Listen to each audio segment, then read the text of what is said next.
तो बहुत क्रेज बना यूथ के अंदर कि यार अमेरिका में सेटल होना है, वहाँ पे जॉब जाके करनी है, यहाँ पे तो कुछ होना नहीं मेरा। 80% लोग अमेरिका के डफर्स हैं। उनको कॉमन सेंस बहुत कम है। वो लकीर के फकीर जिसे कहते हैं ना, वो हैं। तो कामयाबी का सबसे बड़ी रेसिपी है, अगर आप वहां जाते हो अपनी वैल्यूज मत छोड़ो और वहां के सिस्टम्स को फॉलो करो। अमेरिका में जाता है वो इलीगल तौर पे क्यों जा रहा है, जब उसे पता है मैं लीगल पे जा सकता हूँ तो इलीगल ही रास्ता क्यों अपनाया जा रहा है। इतने वीजे उन्होंने हर साल देने हैं ग्रीन कार्ड, तो 100 साल का वेटिंग पीरियड आ गया।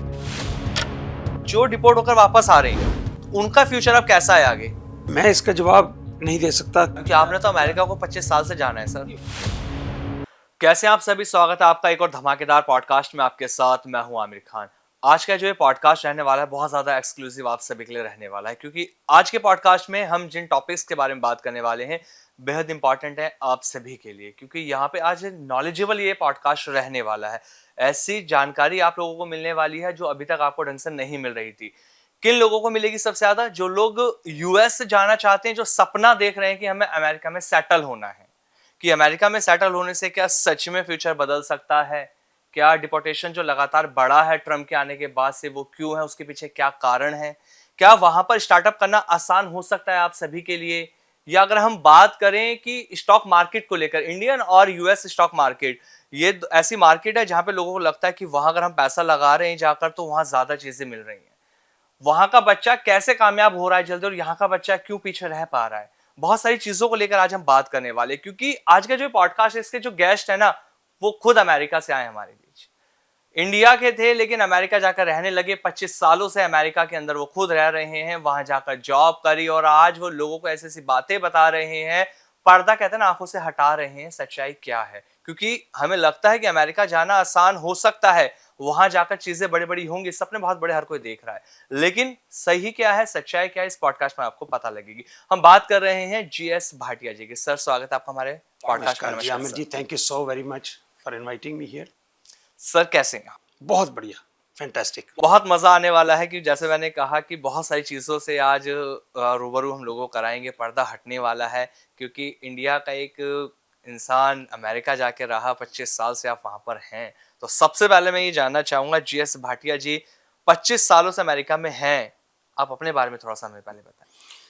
देखिए जी, बेहतर भविष्य के लिए अमेरिका गया 25 साल पहले। यहाँ पे मैं बहुत पढ़ाई लिखाई तो की नहीं थी, बीएससी करी थी, तो वहाँ पे मुझे उन दिनों में मौके भी कम थे इंडिया में। हाँ। तो शुरू से सपना था कि अमेरिका में जाके थोड़ी अच्छी लाइफस्टाइल हो, तो वो किया और जो सोचा था वो पा लिया।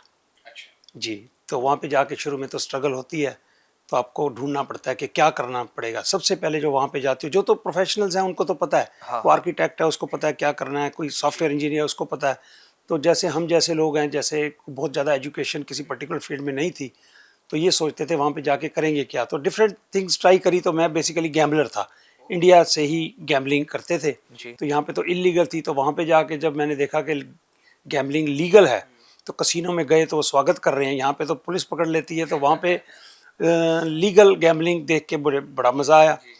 तो फिर उसी को मैंने कैरियर बना लिया। मैंने देखा कसिनो में लोग जो एम्प्लॉइज़ हैं जी, बहुत पैसा बनता है, तो मैंने फिर गैम्बलिंग से ही अपना कैरियर बनाया। तो कसिनो में मैंने 15 साल लगभग बहुत बड़े कसिनो में काम किया और वहाँ से बहुत कुछ सीखा। और सोचा था 55 साल में रिटायर हो जाऊँगा, स्टॉक्स का काम साथ में मैं करता था। अच्छा। तो 55 साल की एज में मैं रिटायर हो गया। कैलिफोर्निया में था तो छोड़ के वहाँ पे सब कुछ। अब अगर मैं एक छोटे से शहर में कहूँ, न्यूयॉर्क, नियाग्रा फॉल के पास एक कुटिया बना के मैं, मेरी वाइफ और मेरे 2 डॉगीज़ जो हैं, हम इकट्ठे लाइफ का एंजॉय कर रहे हैं। तो ये छोटी सी स्टोरी है अपनी। सर 25 साल बहुत होते हैं एक देश से दूसरे देश में जाकर रहना, और इंडिया जैसे देश को छोड़कर आप अमेरिका में जाकर रहे अपने करियर बनाने के लिए। लेकिन आज भी ना ये चलन बहुत ज़्यादा देखने को मिल रहा है। जैसा आपने कहा कि आप एजुकेशन कम होने के बावजूद आप वहाँ गए क्योंकि एक्सपर्टीज नहीं थी आपके पास, ना आर्किटेक्चर थे ना इंजीनियर थे, तो फिर भी आपने वहाँ जाके जॉब तलाश करी। आज भी ये चलन ना बहुत ज़्यादा देखने को मिल रहा है। पिछले कुछ सालों से अगर हम बात करें, 8-10 सालों में तो बहुत क्रेज बना यूथ के अंदर कि यार अमेरिका में सेटल होना है, वहाँ पे जॉब जाके करनी है, यहाँ पे तो कुछ होना नहीं मेरा। तो ये जो चलन चल रहा है इसके पीछे की वजह क्या है? वजह यही है कि सपने जो यहाँ पे जिसको लगता है कि पूरे नहीं हो पा रहे, हाँ। शॉर्टकट्स, इंडियंस जो है ना, हम लोग शॉर्टकट्स ढूंढते हैं। हमें ये नहीं कि 20 साल 30 साल मेहनत करके कुछ बने। हमें चाहते हैं कि आज ही बने, तो उसलिए America is the right place. वहाँ पे सपने पूरे होते भी हैं और हर किसी के लिए वहाँ पे अपॉर्चुनिटीज़ हैं। मैं ये आपको बताना चाहूँगा कि अमेरिका में अबंडेंस ऑफ अपॉर्चुनिटीज़ हैं हर किसी के लिए। जो बिल्कुल पढ़ा लिखा नहीं है, मैंने देखा है, मेरे साथ रूममेट्स थे जो बिल्कुल भी पढ़े लिखे नहीं थे, ट्रक ड्राइविंग शुरू की, आज वो मल्टी मिलियनियर्स हैं। ट्रकिंग कंपनीज और उन्होंने और प्रॉपर्टीज़ ली, और मतलब वहाँ पे ग्रोथ के प्रॉस्पेक्ट जो है ना, हर किसी के लिए मौके हैं बहुत सारे। तो इंडिया में क्योंकि पॉपुलेशन ज़्यादा है और जो पुराने अमीर लोग हैं, तो वो नए आदमी के लिए आगे बढ़ पाना थोड़ा मुश्किल हो जाता है, कंपटीशन बहुत है, तो इसलिए वो वहाँ पे जाने का रुझान होता है कि वहाँ पे जाके अपने सपने पूरे किए। सर सपने पूरे करना अच्छी बात है कि हम कहीं अपने सपने देख रहे हैं कि हमें जाके पूरा करना है, लेकिन सपने ना आसानी से पूरे नहीं होते, स्ट्रगल आता है। जैसे आपने भी अपनी 25 साल की लाइफ में बहुत स्ट्रगल फेस किए होंगे, तो जब कोई अमेरिका जा रहा है तो किस तरह के स्ट्रगल उसको फेस करने पड़ सकते हैं? क्योंकि बहुत सारे लोगों का सपना आज भी है कि यार मुझे अमेरिका जाना है।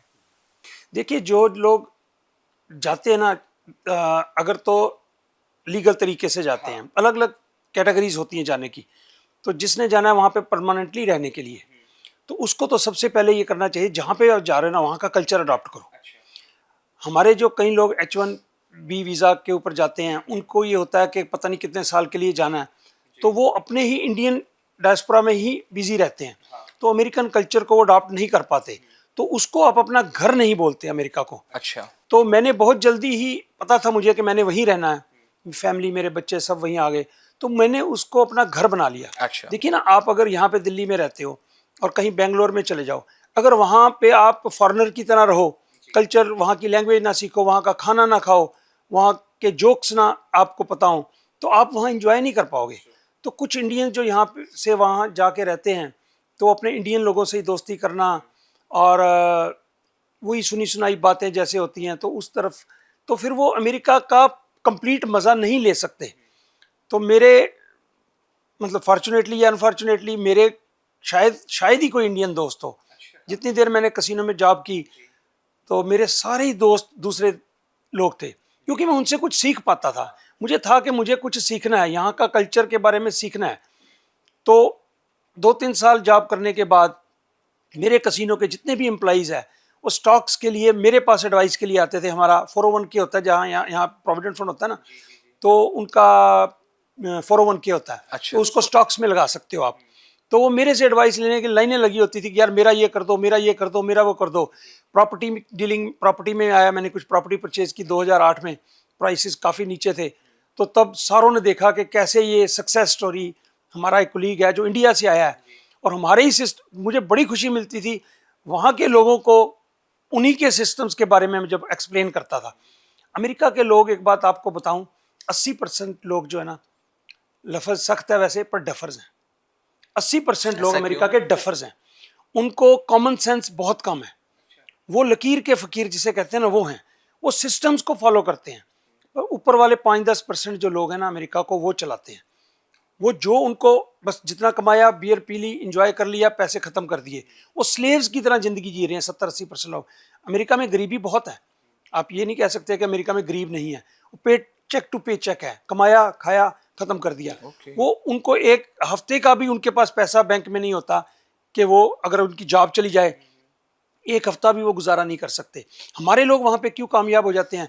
मैंने अपने बच्चों को पहले दिन ही बोला था कि इंडिया का कल्चर आप मत छोड़ो, इंडिया के संस्कार आप अपने पास रखो, अमेरिका के सिस्टम्स को अडॉप्ट कर लो। You can have best of both worlds. तो कामयाबी का सबसे बड़ी रेसिपी है, अगर आप वहाँ जाते हो, अपनी वैल्यूज़ मत छोड़ो और वहाँ के सिस्टम्स को फॉलो करो, वहाँ के सिस्टम्स को अडॉप्ट करो, शॉर्टकट रहने जैसे दो। आपने कहा वहां के सिस्टम को फॉलो करो। जो ये पॉडकास्ट देख रहे हैं, बहुत सारे ऐसे लोग भी होंगे जो अमेरिका जाने का सपना देख रहे होंगे, जिनके मन में चल रहा होगा कि अब मुझे अमेरिका जाना चाहिए। तो मैं यहाँ आपसे इंपॉर्टेंट चीज ये जानना चाह रहा हूँ, जो अमेरिका अभी जाना चाहते हैं, जिनके मन में ऐसे सवाल उठता है कि मुझे अमेरिका जाके सेटल होना चाहिए, तो उन्हें सबसे पहले अपना माइंड मेकिंग में क्या किन चीजों का ध्यान रखना चाहिए, क्या इंपॉर्टेंट थिंग्स उनके लिए इंपॉर्टेंट है? देखिए, सबसे पहले ज़रूरी तो ये है कि आप इमिग्रेशन वाला देखें हिसाब किताब के, वहाँ पे जाके आप किस तरह से लीगल रह सकते हैं। अगर आप इलीगल वहाँ पे रहते हैं, तो आपको मुश्किलों का सामना बहुत करना पड़ता है। जॉब भी आप जैसे $16 मिनिमम पर आवर है वहाँ पे वेज, तो आपको किसी के यहाँ $10 $11 पे काम करना पड़ेगा। ठीक है ना, तो आप सिक्योर नहीं होते।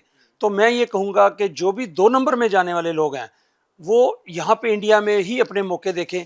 अब जैसे रिसेंटली आपने देखा होगा कि 40-50 लाख रुपए दे के पंजाब से बहुत सारे लोग वहाँ गए और वापस डिपोर्ट भी 2-3 महीनों में वापस डिपोर्ट हो गए। बेड़ियों में जकड़ के हम आए, हमने वो दृश्य देखा। तो बहुत ही दुख होता है इस बात के। एक तो उन माँ बाप से पूछता हूँ कि 40-40 लाख रुपए लगा के आपने बच्चों को वहाँ पे मौत के हवाले कर दिया। वहाँ पे चांस ये है कि रास्ते में भी मर सकते हैं, और वहाँ पे पहुँच भी गए दीवार टाप के आप वहाँ पे, तो वहाँ पे आप जेलों में उनको पहले रखते हैं, फिर आपका लीगल स्टेटस नहीं होता, फिर पीछे से आपके माँ बाप बीमार हो जाएं, बहन भाई की शादी है वो नहीं आ सकते, तो वहाँ पे लीगल प्रोसेस उनका कंप्लीट नहीं होता, तो उनकी तो ज़िंदगी नरक हो जाती है जी। तो अगर वो कामयाब हो भी जाए पैसा कमाने में, उस पैसे का क्या फ़ायदा अगर पीछे आपने अपने माँ बाप, बच्चे, भाई बहन छोड़ के आए हो। तो पहले तो लीगल स्टेटस देखो किस तरीके से आपको अमेरिका जाना है। एक अपने आप को स्किल्स जो हैं आपके अपग्रेड होने चाहिए। अगर आप यहाँ पे अच्छी जॉब कर रहे हो तो वहाँ पे अब तो सब कुछ ग्लोबल हो चुका है, आपको पता है कि किस सेगमेंट में आपके चांसेस हैं वहाँ पे जाने के, तो उस हिसाब से जाइए, प्लानिंग के साथ जाइए। बाकी अमेरिका जैसे मैंने पहले कहा अपॉर्चुनिटीज़ का देश है, दुनिया भर के लोग, पढ़ा लिखा आ जाए, अनपढ़ आ जाए, स्किल्स वाला आ जाए, जो भी जाएगा वहाँ पे उसके लिए इतना चांसेस हैं ग्रो करने के, क्योंकि वहाँ का एनवायरनमेंट जो कैपिटलिस्ट है तो वो इनकरेज करता है अच्छे लोगों को। इंडियंस क्यों कामयाब है? अब यहाँ पे एक छोटी सी मैं आपको बात बताना चाहता हूँ। कुछ साल पहले मैंने गूगल पे फिगर देखी थी, Indians are the highest paid in America, Indian as a segment. तो वो करते हैं ना डिस्ट्रीब्यूशन, तो इंडियंस जो है उस समय मैंने देखा था लगभग $1.5 लाख पर एनम इंडियन की सैलरी है, इनकम है। और उसके कंपैरेटिवली अगर आप बात करें नंबर 2 पे चाइनीज़ की है, 82,000 थी, अब तो बढ़ गई होगी, मैं कुछ साल पहले की बात कर रहा हूँ। तो अमेरिकन की लगभग 56,000 56,000 के करीब थी, अमेरिकन जो वाइट अमेरिकन हैं। ब्लैक्स की लगभग 30,000 26-30,000 के करीब थी। मैक्सिकन जो वहाँ से माइग्रेंट्स मैक्सिको से आते हैं उनकी 16-17,000। तो इंडियंस शुड बी प्राउड कि बड़ी हाई पोजीशंस पे इंडियंस वहाँ पे बैठे हुए हैं और बहुत अच्छी सैलरी लेते हैं, कामयाब होते हैं, क्योंकि वो मेहनती हैं, उनको पैसे की कदर है। बिल्कुल। लेकिन जैसे अभी आपने डिपोर्टेशन की बात करी है, हम देखते हैं जब ट्रम्प दोबारा से अब अमेरिका के राष्ट्रपति बने तो उसके बाद से ना हमने देखा केसेस बढ़ गए कि डिपोर्टेशन के मामले बहुत ज्यादा बढ़ने लगे भारतीयों को लेकर। ऐसा क्यों हुआ? क्या आते ही मतलब ट्रम्प ने देखा इस तरीके से चीजों पे क्यों काम करना उन्होंने शुरू किया? देखिए, इंडिया से सबसे ज़्यादा इलीगल इमिग्रेंट्स इंडिया से जाते हैं और मैक्सिको, 2 कंट्री से जाते हैं। उसने दोनों को टारगेट किया था। उसका इलेक्शन से पहले लड़ने वक़्त उसका प्रॉमिस था कि मैं इमिग्रेशन में रिफॉर्म करूँगा, जो मैक्सिको के ज़्यादातर, क्योंकि मैक्सिको बॉर्डर पड़ता है और वहाँ के बहुत सारे इलीगल, नंबर 1 इलीगल मैक्सिको के हैं। आई थिंक नंबर 2 पे इंडियंस हैं, ठीक है? तो उसका एक इलेक्शन प्रॉमिस था, तो he has to do something to prove that वो इलेक्शन प्रॉमिस उसके हवा में नहीं थे, तो उसको कुछ दिखाना था। तो ऑप्टिक्स के लिए उसने जितने बंदे यहाँ पे आए हैं वो तो आधा % भी नहीं है टोटल इमिग्रेंट्स जो इलीगल है वहाँ पे, बहुत ही कम, 300-400 बंदे टोटल आए होंगे, 3 जहाज आए हैं। सर लाखों रुपए लगा लगा के गए और फिर वापस आए वो। तो उसको ने ट्रम्प के पॉइंट ऑफ व्यू से कह रहा हूँ कि उनके पॉइंट ऑफ व्यू से ये था कि उसको एक ऑप्टिक्स देनी थी दुनिया को, देखो मैंने ये प्रॉमिस किया था अमेरिकन को कि मैंने वो पूरा किया। वो पूरा के ट्रू। तो ये जो हमारे लिए क्या हुआ, वो जो बेड़ियों में लोग यहाँ पे आए, हमारे पता कितना नुकसान है। हम जो पूरे इंडियंस हैं उनके दिल में एक लैक ऑफ कॉन्फिडेंस आया, सेल्फ एस्टीम को धक्का लगा। ये नहीं कि 300-400 बंदे आ गए और इतना पैसा, पैसे के नुकसान को छोड़ो, हमारा जो पिछले कुछ सालों से आत्मविश्वास बढ़ा है दुनिया के सामने, है ना, वो बहुत इंपॉर्टेंट होता है। किसी भी देश की तरक्की करने के लिए सोच आपकी स्ट्रॉन्ग होनी चाहिए, आप में सेल्फ कॉन्फिडेंस होनी चाहिए। उसको बहुत ज़्यादा धक्का लगा है कि भाई अमेरिका ऐसे हमारे साथ कर सकता है, तो हमें एक तरह से इन्फीरिटी फीलिंग आनी नेचुरल है देख के। तो वो मेरे को सबसे ज़्यादा दुख देती है बात के हमारे जो लोगों को ऐसे हुआ। सर ये ऑप्शन क्यों माइंड में लेकर इंसान चलता है जब इंडियंस की हम बात करते हैं? अमेरिका में जाता है वो इलीगल तौर पे क्यों जा रहा है? जब उसे पता है मैं लीगल पे जा सकता हूँ तो इलीगल ही रास्ता क्यों अपनाया जा रहा है? नहीं, लीगल जाना अमेरिका में बहुत मुश्किल है। क्यों? अमेरिका में उनकी पॉलिसीज कुछ ऐसी हैं, ऐसे तो बहुत से लोग आ जाएं, उन्होंने फिल्टर लगा रखे होते हैं कि जो स्किल्ड है, जैसे H1B वीज़े में जो स्किल्ड है वही जा सकते हैं। तो टूरिस्ट वीज़े पे अगर आप जाते हो तो वहाँ पे काम नहीं कर सकते आप। इमिग्रेशन इस टाइम अमेरिका की बहुत टफ हो चुकी है। आपको आपको पता है ये जो वर्क परमिट पे H-1B वीज़े वाले जाते हैं, उनका आज आप अगर कोई जाके ग्रीन कार्ड अप्लाई करता है तो कैन यू इमेजिन कि कितने साल का वेटिंग पीरियड है कितने? ग्रीन कार्ड का? आप हैरान हो जाएंगे, शायद विश्वास नहीं करेंगे, गूगल करके देखना। 100 साल। जो आज HB1 वीजे वाला अमेरिका जाके ग्रीन कार्ड अप्लाई करता है, आज जितनी लाइन है उसको कैलकुलेट करो कि कितने वीजे उन्होंने हर साल देने हैं ग्रीन कार्ड, तो 100 साल का वेटिंग पीरियड है अभी। इसलिए इलीगल केसेस बढ़ रहे हैं जी। तो अब जो पुराने जिन्होंने कर रखे हैं उनके तो चलो नंबर आ जाएंगे, लेकिन अभी भी मैं जानता हूँ 15-15 साल हो गए लोगों को गए हुए HB1 वीजे पे, उनके बच्चे वहां तो पैदा अब हुए तो हैं। रिन्यूअल होना मुश्किल हो सकता है H1B अगर हम वीजा की बात करें, जब से ट्रम्प अब दोबारा आए हैं तो। ट्रम्प का ये है कि जो रियली नीडेड है, ऐसा होता है कि हम इंडियंस क्या करते हैं कि लूप होल्स को यूज कर लेते हैं। जैसे हमारे एम्प्लॉइज वहां पे जाना, लीगल सिस्टम है, तो वहां पे आपके एम्प्लॉय की वहां पे जरूरत नहीं भी है, लेकिन यहाँ से हम भेज देते हैं कि हमारी कॉस्ट कम हो जाएगी। तो वो ट्रम्प ये चाहता है कि ऐसे ही बंदे सिर्फ आए जो कि वाकई अमेरिका को नीडेड हो। तो इसलिए थोड़ा सा ये कैटेगरीज भी चेंज करने का इरादा रखता है। तो ये तो भाई देखो, एक एज एन प्रेसिडेंट, अमेरिका का प्रेसिडेंट है, उसे अमेरिका के बारे में पहले सोचना है। उसे ये तो सोचना ही है कि इंडिया का कैसे भला हो सकता है, उसे तो पहले अमेरिका का भला सोचना है। मोदी जी अपना इंडिया का भला सोचते हैं, ना कि किसी और देश का भला सोचते हैं। हर देश का जो प्रधानमंत्री या प्रेसिडेंट होता है वो पहले उसका फर्ज होता है कि अपने मुल्क के देखे।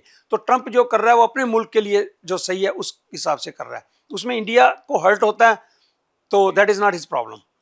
तो जो अब भारतीय अमेरिका जाने का सपना देख रहे हैं, तो क्या उन्हें वो सपना देखना चाहिए जिस तरह से अभी डिपोर्टेशन बढ़ा है, या नहीं देखना चाहिए? अब देखो, इसका जवाब अब एक शब्द में या एक सेंटेंस में नहीं दिया जा सकता, स्थिति पे डिपेंड करता है कौन किस स्थिति में है। मैं कुछ ऐसे लोगों को भी जानता हूँ इलीगली यही दीवारें फांद के गए और वहाँ पे बड़ी बढ़िया ज़िंदगी बिता रहे हैं, ठीक है ना, और उनकी सारी मसले दूर हो गए हैं। और कुछ ऐसे भी हैं जो वापस आए हैं। तो जो गलत काम होता है ना, जो चल गया वो चल गया, ठीक है ना जी। तो उसमें आप रिस्क की बात है, चांसेस कितने आपके कि वहाँ पे जाके आप सेटल हो जाओगे, तो वो आपको देखना है कितना रिस्क आप ले सकते हो, कितनी यहाँ पे आपकी पोजीशन, यहाँ पे जिस बंदे का कुछ भी नहीं है भाई भाई बिल्कुल ही यार मरना तो है ही है, यहाँ मरना या वहाँ जाके शायद वहाँ पे कामयाब हो जाए। तो डेस्परेट जो सिचुएशन है ना वो अलग है, लेकिन मेरे हिसाब से तो इंडिया में अपॉर्चुनिटीज इतनी बड़ी, जिसमें काबिलियत है ना जी, वो इंडिया में भी बहुत काम कर सकता है। सर, जब इंडिया के अंदर जो यहाँ पर है लोगों अंदर काबिलियत है, यहाँ काम वो कर सकता है, क्योंकि इंडस्ट्री इंडिया की बहुत बड़ी है आज के डेट में। अगर हम देखते हैं तो वो अब अमेरिका से भी उसके इकोनॉमी की हम बात करते हैं तो ऊपर जा रही है। इसमें मैं अभी आपसे क्वेश्चंस लूंगा, लेकिन एक चीज और, जो डिपोर्ट होकर वापस आ रहे हैं तो उनका फ्यूचर अब कैसा है आगे?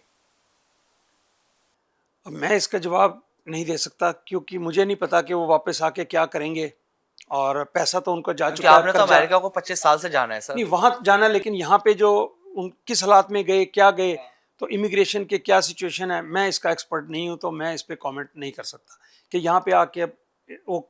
मैंने देखा था कि गवर्नमेंट से कह रहे थे हमें 40 लाख दो, 50 लाख दो, भाई देते एक वक्त ने 1 एजेंट करोड़ को। रुपए खर्च करे सर, मैंने न्यूज में सुना, उस बंदे ने कहा मैंने 1 करोड़ रुपए खर्च करा इमिग्रेट जाने के लिए, मैं गया, अब मैं वापस आ गया, जंगलों से गुजार के लेके गए, खाने पीने का पानी तक हमारे पास नहीं था, हम मरते मरते बचे हैं। तो किसने कहा था 40 लाख देने से? वक्त गवर्नमेंट को पूछा था, आप कह रहे मोदी जी हमें पैसा दें, तो मोदी जी से पूछ के आपने 40 लाख दिए थे? मोदी जी या अगर गवर्नमेंट की अगर हम बात करें, जो भी गवर्नमेंट उस टाइम पे रही है, कभी किसी ने इस चीज पे काम क्यों नहीं करा, क्यों रोक नहीं लगाई कि जो इंडियंस वहां जा रहे हैं गैर कानूनी तरीके से, उन्हें रोका जाए? जब ट्रंप ने एक्शन लिया तो सबको याद आया कि ये गलत था, अब ये वापस आ रहे हैं, तो उससे पहले एक्शन क्यों नहीं लिया गया?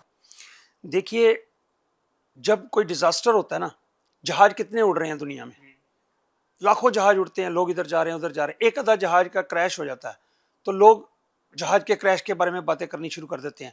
और लाखों लोग वहां पे जाके जीविका कमा रहे हैं, इलीगल भी, ठीक है। अगर ये 200-300 वापस आए, न्यूज में आ गए, तो इसकी वो बुराई होनी शुरू हो गई, क्योंकि वो जो जा रहे थे उसका फल उनको मिल रहा था।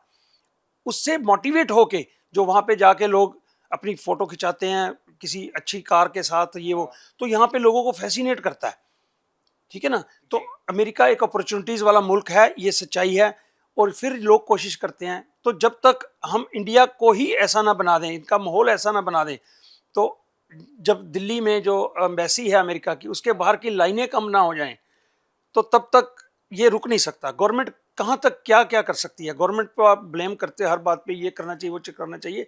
गवर्नमेंट की तरफ से तो उन्होंने कितने बंदे अंदर किए, कबूतरबाजी आपने सुना होगा, कितने लोग, नामी गम में नाम नहीं लेना चाहता, तो फिर वो जेलों में गए। तो गवर्नमेंट तो अपनी तरफ से करती है, लोगों को भी तो समझ आनी चाहिए ना कि 50 लाख रुपया दे के आप बच्चे की रिस्क में ज़िंदगी डाल रहे हो। इसी विषय पर मैंने एक पंजाबी फिल्म अभी बनाई है, तो इसी मैसेज देने के लिए कि भैया आप 40-40 50-50 लाख दे के बच्चों को वहाँ पे भेज रहे हो और उनका रिस्क है, वहाँ पे जान का खतरा है, जान का। तो यहाँ पे क्यों नहीं आप उनके मौके 40 लाख 50 लाख कम नहीं होता, आप यहाँ पे बिजनेस करो, ग्रो कर, अगर काबिलियत है उनमें तो यहाँ पे ही कामयाब हो सकते हैं। तो आप क्यों अमेरिका की तरफ देखते हो? जी। तो जो ये मूवी आप अभी बात कर रहे हैं, मैं इस पे एक बार आ जाता हूँ। जो मूवी है, ये आपने कब माइंड मेकिंग किया कि मुझे इन हालातों पे मूवी बनानी होगी? क्या नाम है आपकी मूवी जी 2 महीने पहले मैं पंजाब गया, एक डायरेक्टर से मिला, तो उनसे बात हुई, तो मेरी इच्छा तो थी इस मूवी बनाने की, क्योंकि टॉपिक ये क्योंकि आप बहुत भी एक्टर आजकल। रह चुके हैं। जी मैं पंजाबी हूँ और मेरे को अंदर कीड़ा था कि कभी पंजाबी की फिल्म बनानी है मुझे। तो उनसे बात हुई, स्क्रिप्ट मैंने बताया, उन्होंने डिस्कस किया। तो 1 महीने के अंदर अंदर मेरी शूटिंग कंप्लीट हो चुकी है, मैं उसमें लीडिंग रोल कर रहा हूँ। जी मैं अमेरिका से आता हूँ, यहाँ पे मैं इंग्लिश फिल्म बनाना चाहता हूँ, लेकिन पंजाबी आर्टिस्ट को लेके, कॉमेडियंस के, उनकी ऑडिशन लेता हूँ, उसमें कॉमेडी भरी हुई है काफ़ी सारी। उसके बाद फिर वो देखता हूँ मैं, मेरी जो सेक्रेटरी है या जो भी लोग आसपास है, सभी लोग अमेरिका अमेरिका अमेरिका अमेरिका का सपना लेके बैठे हैं, इंग्लिश को सुपीरियर भाषा मानते हैं, अपनी पंजाबी को पीछे छोड़ रहे हैं, अपनी मातृभाषा। मैं आज भी पंजाबी, हमें हमारे घर में अमेरिका में मेरे बच्चे आज भी हम पंजाबी बोलते हैं भाई, हम we are proud to be Punjabi, we proud to be Indian. हाँ। तो हम हिंदुस्तानी, हिंदी, पंजाबी ये क्यों छोड़ें अपनी भाषा? जी। अंग्रेज क्या छोड़ते हैं हमारे लिए? अपने मतलब हमारी भाषा को अडॉप्ट करते हैं कोई? ठीक है ना। हम लोगों में ये इन्फिनिटी कम्प्लेक्स है कि यार जो इंग्लिश बहुत अच्छी है, जो इंग्लिश बोलता है वो बहुत सियाना होगा। भाषा का सियानप से कोई लेना देना नहीं है। अपनी भाषा में बात करो, मुझे हिंदी बोलना बहुत अच्छा लगता है, ठीक है ना। तो आपकी काबिलियत किसी भाषा से रिलेटेड नहीं है, ठीक है ना। जर्मन अभी भी प्राउड करते हैं, जर्मनी बोलते हैं, वो इंग्लिश नहीं बोलते, हालांकि जानते भी होते हैं। तो अपनी भाषा, अपना कल्चर, अपनी मिट्टी, इससे प्यार पहले करना सीखो, राइट। फिर अब लोग कहेंगे यार खुद तो तू चला गया वहां पे, हाँ। ठीक है ना, लेकिन मेरे पास उस टाइम इतने मौके नहीं थे और मैं लीगल तरीके से गया था, ठीक है ना। तो जो लोग इलीगल पैसे, और मैं पैसे खर्च के नहीं गया था ना, मेरे पास इतने पैसे थे कि मैं दे के पैसे वहां पे जाऊं, ठीक है ना। तो जो ये रास्ता चुन रहे हैं ना, मैं उसके खिलाफ हूं। तो इसीलिए मैंने उस फिल्म में मैसेज दिया है कि आप अमेरिका अमेरिका करते हो, जा सकते हो तो जाओ, नहीं जा सकते तो डेस्परेट मत हो, अपना कैरियर यहाँ पे बनाओ, यहाँ पे एथिक्स जो फॉलो करो, काम पे अपने स्किल्स को अपग्रेड करो। यहाँ पे आप कहते हैं मेरी जॉब में मजा नहीं आ रहा, भाई जॉब आप कर रहे हो ध्यान से तो बोलो। कितने यहाँ पे जो काम करने वाले लोग हैं, अपनी जॉब को सिंसियरली एथिकली करें, तो उनको कोई आप समझ सकते हो एज एन ओनर, आप उसको जॉब से निकालोगे या उसकी सैलरी इंक्रीज नहीं करोगे? वो जाने की बात करेगा, उसको यार रुक जा तू। काबिलियत सबसे जरूरी है, काम आप ईमानदारी से करो, अपना काम जहां भी कर रहे हो। आप अगर कारपेंटर हो, कारपेंटरी का काम करो, उसमें आगे बढ़ो। अगर आप खेती का काम कर रहे हो, उसमें आप आगे बढ़ो। जो भी कर रहे हो, आप हलवाई हो तो हलवाई में कहां से कहां लोग पहुंचे हैं ऊपर। जो भी काम करते हो उसे शिद्दत से करो, उसे अपना पैशन बना के करो, उसमें तरक्की आपकी गारंटेड है। मैं जुआ खेलता था, जुआ ही मैंने पैशन से खेला, जुए में से कैरियर बनाया। स्टॉक मार्केट में अब काम कर रहा हूं, तो स्टॉक भी तो एक तरह से काइंड ऑफ लाइक उसी तरह से सोच है। तो इसलिए मैं ये कहता हूं कि आप शिद्दत से करो, पैशन से करो जो भी करो। बिल्कुल, लीगल और इलीगल की हमें समझ होनी जरूरी है, क्योंकि Right. जैसा आपने कहा कसिनो की वहां लीगल था या इलीगल था, तो आपने यहाँ छोड़ा। और जो ये व्यूअर्स देख रहे हैं उनको ये कहूंगा कि ये यहाँ के लिए नहीं सर कह रहे कि जो कसिनो सर करते थे यहाँ भी आप लोग कर सकते हैं, या ऐसा नहीं है, सिर्फ ये यूएस की बात हो रही है। सर जब बात पंजाब की अभी आपने छेड़ी, पंजाब में आप जो मूवी कर रहे हैं, पंजाब के लोगों के अंदर सबसे ज्यादा क्रेज देखता हूँ यूएस और कनाडा, ये दोनों उनके माइंड में चलता है, भैया बड़ा होना है, पढ़ाई कंप्लीट होती, ग्रेजुएशन कर ली, मुझे कनाडा या यूएस ही जाना है। तो वहां के लोगों की मेंटेलिटी सिर्फ बाहर जाने की क्यों है, वो क्यों नहीं यहाँ पे कुछ कर रहे? देखिए, आपने बात छेड़ी कनाडा की। अब कनाडा में बहुत स्थिति खराब है, आपको पता ही होगा कि कनाडा में यहाँ पे लोग वापस भी आ रहे हैं, जाना भी बंद हो गए हैं, ऑलमोस्ट जीरो हो चुका है जाने वाले का। क्यों हुआ? देखिए, यहाँ पे जो 17, 18, 19 साल, 20 साल, 21 साल का बच्चा हो जाता है, उसमें स्किल जीरो होता है। उसने कभी घर में अपनी प्लेट जो है खाना खा के किचन में नहीं रखी होती। नौकर करते हैं, ऑर्डर चलाते हैं, हर बात। घास काटना नहीं उनको आता, पौधे उगाने, पानी कैसे दिया जाता है, कुछ किया घर का काम माँ बाप करवाते ही नहीं, ऐसे शर्मिंदगी मानते हैं। हाँ, हम हमारा बच्चा पढ़ रहा है अभी, डिस्टर्ब नहीं कर रहे। भाई पढ़ने के साथ साथ काम क्यों नहीं आप करते? मेरी बेटी वहाँ पे 16 साल की थी, उसने जॉब शुरू कर दी 16 साल की उम्र में, अभी वो स्कूल में थी। उसके बाद उसने कॉलेज किया, उसकी शादी अपनी करी, एक भी पैसा मेरे से नहीं लिया, सारा पैसा खुद का उसने कमाया और खुद से अपना सारा एंजॉय किया लाइफ को, कारें खरीदी, घर खरीदा, इतनी यंग एज में उसने लॉस एंजल्स में अपना घर खरीदा हुआ है। तो ये सब कैसे अचीव हुआ? क्योंकि 16 साल की उम्र में उसने काम करना शुरू कर दिया था। ये नहीं कि उसको मजबूरी थी, लेकिन आपको जब काम करोगे आपको पैसे की कीमत पता होगी, आपका स्किल्स जनरेट होगा। अब कनाडा में हमारे बच्चे जाते हैं पंजाब वाले, उनको कुछ नहीं आता, वहां पे जाके सब कुछ अपना काम करना पड़ता है। वहां पे कोई आपका काम करने वाला आप अफोर्ड भी नहीं कर पाते, क्योंकि महंगा है सब कुछ। ठीक है, काम करने की अपनी आदत नहीं होती उनको। वहां पे सपने लेके फोटोएं देख के जाए होते, सीएन टावर के पास फोटोएं कैसे हैं और लेक्स में कैसे कैसे अच्छी अच्छी फोटोएं देख के चले जाते हैं। स्किल उनके पास होता नहीं है, अच्छा टॉलरेंस उनके पास होती नहीं है कि भूखा भी एक टाइम रहना पड़े, राइट। खाना भी उनको अच्छा चाहिए। वहां पे जाके वो डिप्रेशन में चले जाते हैं। बिल्कुल। उनको काम मिनिमम वेज मिलता है, वैसे भी कनाडा की इकोनॉमी काफ़ी ख़राब है, तो वो फिर ड्रग्स पे आ जाते हैं। सबसे ज़्यादा ड्रगी इस टाइम पंजाब में लोग माँ बाप भेजते हैं बच्चों को कि ड्रग से छुटकारा हो जाए। वहाँ पे जाके जितने ड्रग्स अवेलेबल कनाडा में है ना, हमारे पंजाबियों ने वहाँ जाके, आई एम सॉरी टू से, पंजाबियों ने वहाँ पे जाके ड्रग्स की दुकानें खोल रखी हैं, इलीगल कामों की दुकानें खोल रखी है। तो वहाँ पे पूरा पंजाब बना दिया है, मिनी पंजाब जग कहा यस। जाता है, बिल्कुल। तो वहां पे लगता ही नहीं आपको कोई कनाडा का माहौल है, राइट। तो आप क्या सीखोगे? ना तो आपको वहां पे लैंग्वेज सीखोगे, या ना कल्चर सीखोगे, ना वर्क एथिक सीखोगे। सारे गलत काम वहां पे होंगे, गलत काम होते रहेंगे। तो फिर आपका जो यहाँ का गंद है आपने उठा के वहां ले गए। तो बात तो वही है, जगह चेंज हो गई, चीजें तो वही रही। यहाँ पे स्किल अपना अपग्रेड करो, पढ़ाई करो प्रॉपर स्टेज पे, अच्छी जॉब्स के लिए वहां पे जाओ, पढ़ने के लिए जाओ। कनाडा में पढ़ने जाते हैं, कितने % लोग पढ़ते हैं जी? सारे वहीं रहने के लिए जाते हैं, सब कुछ तो चाहिए वहाँ पे। राइट। तो कनाडा ये तो नहीं कहता कि आप यहाँ पे आओ रहो, वो कहता पढ़ने के लिए आओ। तो इंडियंस ने वहाँ पे दुकानें खोल रखी हैं उसकी कॉलेजेस की। कॉलेजेस क्या, मैंने देखे हैं कॉलेज, एक जितना आपका ये स्टूडियो है इतना उनका कॉलेज होता है। हाँ जी, उसमें 2 बेंच लगे हैं, बैठे हैं, आओ आना नहीं, और बस कागजों में कॉलेज है वो। तो उनको वही होता है कि साल 2 साल फीस दी, पैसे बनाए। सब हमने शॉर्टकट बना रखी है, करप्शन हम पूरी तरह से वहां ले गए हैं।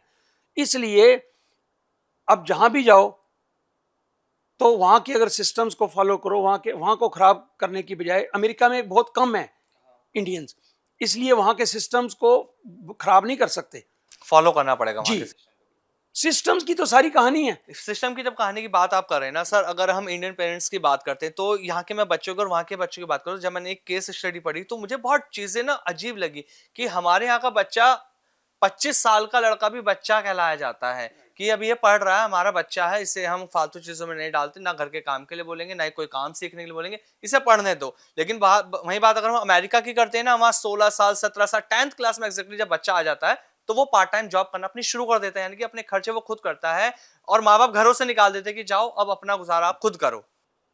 हम यहाँ पे बात करते हैं जी, वहाँ पे बच्चों को मेरे से अक्सर सवाल पूछा जाता है, 17-18 को आप घर से निकाल देते हो। और भैया कहने की, घर से नहीं निकालते, उनको ये बच्चा खुद अपना फील करता है कि भैया मेरा क्या, यहाँ पे एक 20 का हो गया, उसने अपने बाप की प्रॉपर्टी देख लेनी है कि कितनी प्रॉपर्टी है, कितने बिजनेस है। पंजाब में जैसे 20 किले जमीन है जी, वो 2 भाई हैं, 10 किले मेरी, 10 किले इसकी, उन्होंने तो गिनती कर लेनी है। तो उनको वो काम करने में माँ बाप भी कहते हो 20 किले का मालिक है, तू ये काम करेगा, लोगों से काम करवाना, राइट। तो भैया उनमें खुद में अचीवमेंट तो होती नहीं कोई, बाप का पैसा है। वहां पे अगर करोड़पति अरबपति भी बाप है तो बच्चे 17-18 के हो गए, वो ये कहते हैं कि मेरा क्या है, अपना मैंने क्या कमाया है। वो जाके जॉब करके $400 $500 हफ्ते का जो कमाते हैं वो उनकी खुद की कमाई होती है, उसे कहते हैं सेल्फ डिग्निटी। ओबामा प्रेसिडेंट था, उसकी अपनी बेटी जॉब करती थी, क्या जरूरत थी उसको जॉब करने की? ओबामा रिटायर होने के बाद भी कॉलेज में क्लासेस लेता है। तो किस लिए? Self respect, dignity. वो बच्चे वहां पे 17-18 साल के, उनमें कॉन्फिडेंस देखो आप, उनमें जो कॉन्फिडेंस आता है खुद कमा के जब आप खर्च करते हो ना, आपको पैसे की वैल्यू पता चलती है। यहाँ पे बच्चे 25 के 30 के हो जाते हैं, उन्होंने पैसा कमाया ही नहीं अभी तक, बाप के पैसे पे याशी करी है, तो उनको पैसे की वैल्यू क्या पता होगी, कैसे इन्वेस्ट करते हैं, सही ना। तो हम कह देते हैं घर से नहीं निकालते। बच्चे जो 17-18 के हो गए, जैसे हमारे बच्चे थे, जॉब कर रहे हैं, काम कर रहे हैं, वो कहते हैं पापा हम आपके बोझ क्यों बने, हम कमाते हैं तो लेट्स पे सम, जैसे रेंट हम कहते हैं घर बच्चों से किराया लोगे, बात किराए की नहीं होती, बात ये होती है कि वो कहते हैं कि हम किसी पे बोझ नहीं है, अब हम अडल्ट हो गए हैं, 18 साल के हो गए, 19 साल के हो गए हैं, वो किसी ना किसी तरह से कोई ग्रॉसरी की खर्च कर देंगे, घर में बिजली का बिल सेल्फ दे देंगे, डिपेंडेंट रहना उन्हें कुछ सिखाया ना कुछ जाता है, कंट्रीब्यूट बिल्कुल। करेंगे घर के खर्चों में। ये नहीं कि मैं मर जाऊंगा उनके खर्चे के बाद, लेकिन उनको एक अच्छा लगता है कि I am not dependent on my father, I am not like किसी के सिर पे नहीं मैं जी रहे, अपने सिर पे जी रहा हूँ, उसमें सेल्फ कॉन्फिडेंस आता है। तो अपना उधार पैसे मांगना ये वो, यहाँ पे तो यहाँ पे ऐसे ही है। तो वहाँ पे मैं कहूँगा कि बहुत अच्छा ये कल्चर है कि आप बच्चे को कॉन्फिडेंस देते हो, कमाओगे, काम करोगे, वर्क कल्चर का पता चलेगा, लोगों से कैसे डील करना है। यहाँ पे लड़कियां जो 20-20, 22-22 साल के कॉलेज के बाद, उनको पता ही नहीं होता कि मेल्स के साथ कैसे डील करना है। अब तो खैर सिचुएशन बदल गई है, मैं अपने ज़माने की बात कर रहा हूँ। उनमें कॉन्फिडेंस ही नहीं होता कि कैसे मेल्स के साथ, मेल सोसाइटी में कैसे काम करना है। यहाँ पे मतलब बच्चे जो है वहाँ पे कॉन्फिडेंट होते हैं, उनको पता है अपने आप को कैसे ना करनी है। शुरुआत से जिम्मेदारियां दे दी जाती यस, मैंने अब बात बसेस में, देहातों में, मैं जब यंग था मैंने देखा कि लड़कियां बस में जा रही हैं और उनको अननोइंगली जो टचिंग करते हैं मेल, और बोल नहीं पाती, वो उनमें कॉन्फिडेंस ही नहीं है। कॉन्फिडेंट लेवल डाउन था, बिल्कुल ट्रू सर। जो कॉन्फिडेंट बच्चा है, आज के बच्चे जो इंडिया में भी आज के बच्चे हैं या वहां पे भी ले लो, मजाल है, ऐसे फटाफट बोलते हैं कि यार this is my right, you can not touch me, यार you can not do this to me. तो ऐसा कॉन्फिडेंस बच्चों में लाना जरूरी है। उनको काम करने दो, घर के काम कराओ छोटे मोटे, उनको स्किल्स उसके अपग्रेड कराओ। भाई किस काम का है वो, हमारे यहाँ कहते काम का न काज का, दुश्मन अनाज का। तो भैया ऐसे मत करो, अपना कोई डिग्निटी रखो, अपना सेल्फ रिस्पेक्ट रखो, कॉन्फिडेंस रखो कि मैं 20 साल का हो गया हूँ, अट्टा कट्टा मैं भी कमा सकता हूँ। कमा के दिखाओ, कमाओ। तो क्या अब अमेरिका में नौकरी के जो अवसर की मैं बात करूं, क्या कम हो रहे हैं और भारत में अब अच्छा मौका है ग्रोथ करने के लिए, जो यूथ अब अमेरिका के सपने देख रहे हैं? देखिए यहाँ पे चांसेस तो इंडिया में बहुत हैं, लेकिन जो एनवायरनमेंट है ना ग्रोथ का, वो मैं अगर अमेरिका से कंपैरिजन करूं, बात कड़वी लगेगी लेकिन सच्चाई है। जो सच्चाई सुनना चाहते हैं वो देखें ये, अदरवाइज वो बंद कर दें। हमें अपनी कमियां देखनी पड़ेंगी, क्यों नहीं हम अमेरिका बन पा रहे। सब काबिलियत होने के बावजूद यहाँ से लोग जाते हैं, वहां पे कंपनियों के सीईओज होते हैं, यहाँ पे क्यों नहीं वो इतनी कामयाबी ले पाते। आप ये बताओ कि रिसर्च में कौन सी कंपनी यहाँ पे रिसर्च पे खर्च करती है पैसा। रिसर्च क्या, उनका बजट होता ही नहीं है। एप्पल ऐसे ही नहीं है, एनवीडिया ऐसे ही नहीं है, टेस्ला ऐसे ही नहीं है। उन्होंने रिसर्च के ऊपर खर्च किया। ग्रोथ का एक ही तरीका है, आप रिसर्च करो, इनोवेट करो। इंडिया में इनोवेशन नहीं है, बिल्कुल इनोवेशन जीरो है। राइट। आईआईटी के बच्चे हैं, वहां पे जाके कमाल कर देते हैं, यहाँ पे इंडिया में कुछ नहीं कर पाते। क्यों? क्योंकि यहाँ पे आपको मौका ही नहीं दिया जाता, फंड्स ही नहीं अवेलेबल हैं। जो आदमी रिसर्च करना चाहे, मैं 25 साल पहले था जी, मैं फार्मास्यूटिकल इंडस्ट्री से हूँ, तो फार्मास्यूटिकल की कंपनी थी डॉक्टर रेड्डी लैब। 25 साल पहले मैंने सुना, उन्होंने कहा जी अगले 2 साल में हमारे इतने मालिक्यूल आ जाएंगे। तो आज 25 साल तो हो गए हैं, एक भी मालिक्यूल इंडिया की किसी कंपनी ने, एक भी मालिक्यूल कोई रिसर्च करके दुनिया को नहीं दिया। क्या कर नहीं सकते थे? कितनी बड़ी बड़ी कंपनियां इंडिया में, लुपिन है, रखो 10% बजट रिसर्च के लिए, प्रोडक्ट निकालो, दुनिया को दो। क्या हमने दुनिया को दिया है? अब सुनो, एक भी प्रोडक्ट, मैं एक भी कह रहा हूं, इंडिया का प्रोडक्ट, आप बताओ कि यूरोप में, अमेरिका में एक भी प्रोडक्ट, ब्रांड जिसे कहते हैं, आप माइक्रोसॉफ्ट, कोका कोला, जितने भी ब्रांड्स देखते हो अमेरिका के, यूरोप के, यहाँ पे बिकते हैं ना, इंडिया का एक भी ब्रांड बता दो जो जाके अमेरिका में बिक रहा हो। तो क्यों नहीं है? क्या काबिलियत नहीं है हमारे यहाँ? कारण सोचो ना, बैठ के मंथन करो कि भैया क्या कारण है हम कोई दुनिया को कोई चीज नहीं दे सके।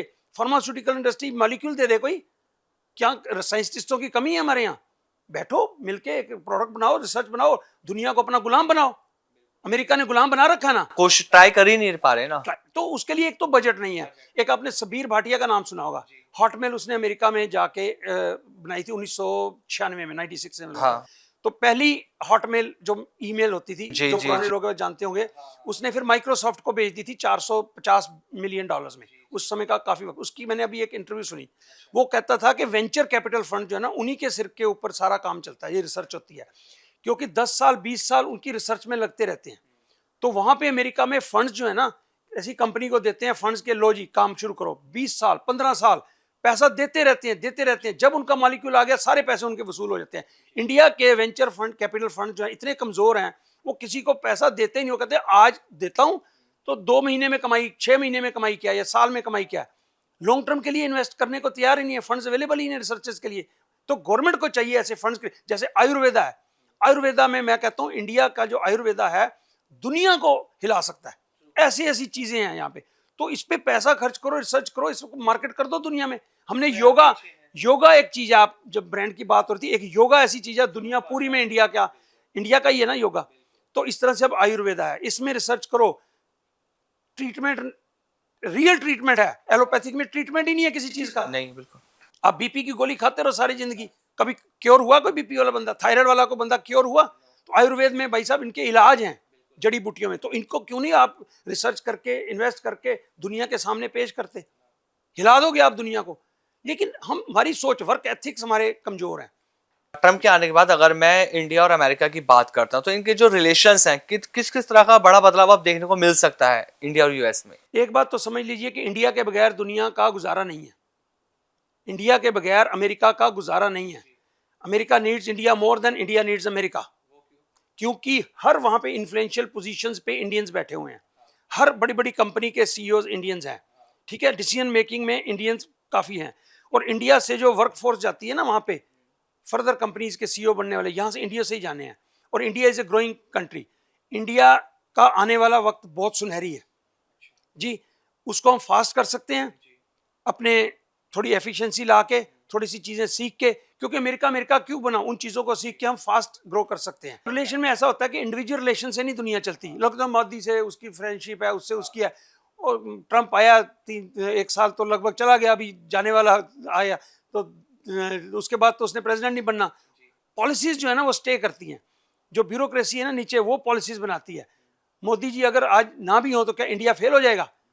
मोदी जी को क्रेडिट दोगे आप, ठीक है ना, लेकिन जो देशों की पॉलिसीज होती है एक दूसरे के बेनिफिट के लिए होती हैं। इंडिया के बगैर अमेरिका गुजारा नहीं है, तो ये अमेरिका इस बात को समझता है। आप जिस तरह से अमेरिका को 25 सालों से देख रहे हैं और आज की सिचुएशन को भी आप अच्छे से वाकिफ है इंडिया और अमेरिका दोनों की, तो क्या इंडियन के अगर हम कारोबार की बात करते हैं तो जो कंपनियां हैं वो अब यूएस की कंपनियों को पीछे छोड़ सकती हैं?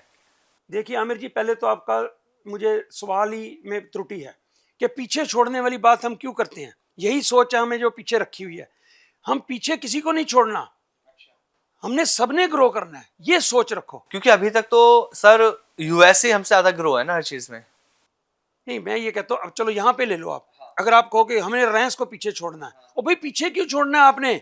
आप भी रिलायंस बनो, रिलायंस भी ग्रो करे, आप भी ग्रो करो, यही तो सोच बदलनी है।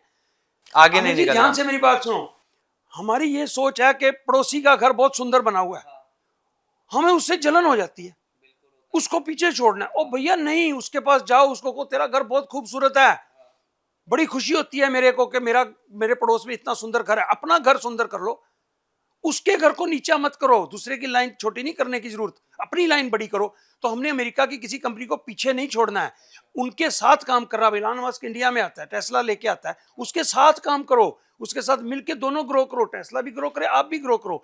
ये सोच में ही बदलाव लाना जरूरी है कि किसी को छोटा करना या नीचे करना नहीं।